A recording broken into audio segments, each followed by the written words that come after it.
Hi hello నమస్తే welcome to my channel Bigg Boss season 9 నిజంగా ఈరోజు ఎపిసోడ్ చూసి ఎంతమంది హ్యాపీగా నవ్వుకున్నారు అలాగే మీకేమనిపించిందో కమెంట్స్ రూపంలో తెలియజేయండి.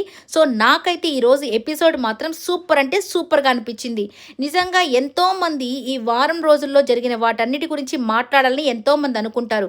బట్ ఆ మాటలన్నీ నాకుసారి మాట్లాడుతుంటే నిజంగా సూపర్గా అనిపించింది. ప్రతి ఒక్కరి మీద ఫైర్ అవడం అంటే తప్పు చేసిన వాళ్ళ మీద ఫైర్ అవడం నిజంగా హైలైట్ అని చెప్పుకోవచ్చు. ఎందుకంటే కొన్నిసార్లు ప్రోమోస్లో చూపించేది ఒకలాగుంటుంది, ఎపిసోడ్లో ఒకలాగా వెళ్తుంది. బట్ ఈరోజు మాత్రం నిజంగా సూపర్గా మాట్లాడారు నాకు సార్ అయితే. ఇక ఒక్కొక్కరికి ఫ్యూజులు ఎగిరిపోయానే చెప్పచ్చు. ఇంకొకసారి సంచాలకుగా ఎవరైనా చేస్తుంటే ఒళ్ళు దగ్గర పెట్టుకొని మరీ ప్రతి ఒక్కరిని గమనించుకుంటూ ఉంటారు. ఎందుకంటే ఇటువంటి తప్పు చేస్తే మనల్ని కూడా పనిష్ చేస్తారు సార్ అని చెప్పి గట్టిగా అందరికీ రిజిస్టర్ అయితే అయిపోయి ఉంటుంది. సో ఇక రీతుకి డోస్ మాత్రం అదిరిపోయిందని చెప్పాలి. నెక్స్ట్ టైం ఇటువంటి పనులు చేయకుండా చాలా జాగ్రత్తగా ఉంటుంది.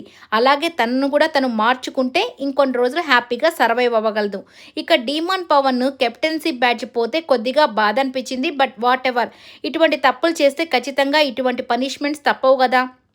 తనైతే ఏం తప్పు చేయలేదు. బట్ ఏది ఏమైనా ఇక తనకు కూడా పనిష్మెంట్ పడిందనే చెప్పాలి.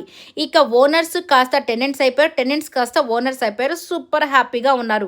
ఇక సుమన్ శెట్టి గారు అయితే అసలు హ్యాట్స్ ఆఫ్ చెప్పాలి ఆయన ధైర్యానికి, ఆయన మాట తీరికి. ఈ వీడియో అంతా మీకు నచ్చినట్లయితే లైక్ చేయండి, షేర్ చేయండి, కామెంట్ చేయండి.